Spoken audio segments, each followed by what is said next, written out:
11তম D8 শীর্ষ সম্মেলনে যোগ দিতে মিশরের রাজধানী কায়রো পৌঁছেছেন অন্তর্বর্তী সরকারের প্রধান উপদেষ্টা অধ্যাপক ডক্টর মোহাম্মদ ইউনুস।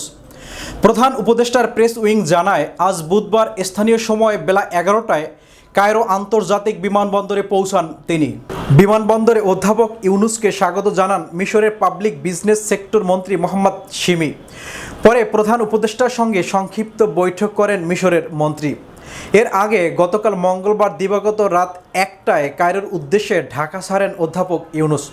সম্মেলনে অধ্যাপক ইউনুস ছাড়াও ইরানের প্রেসিডেন্ট মাসুদ পেজেশকিয়ান, তুরস্কের প্রেসিডেন্ট রিসেপ তাইয়েপ এরদোয়ান, ইন্দোনেশিয়ার প্রেসিডেন্ট প্রাবাও সুবিয়ান্তো, পাকিস্তানের প্রধানমন্ত্রী শাহবাজ শরীফ এবং মিশরের প্রেসিডেন্ট আবদেল ফাত্তাহ আল সিসির অংশ নেয়ার কথা রয়েছে।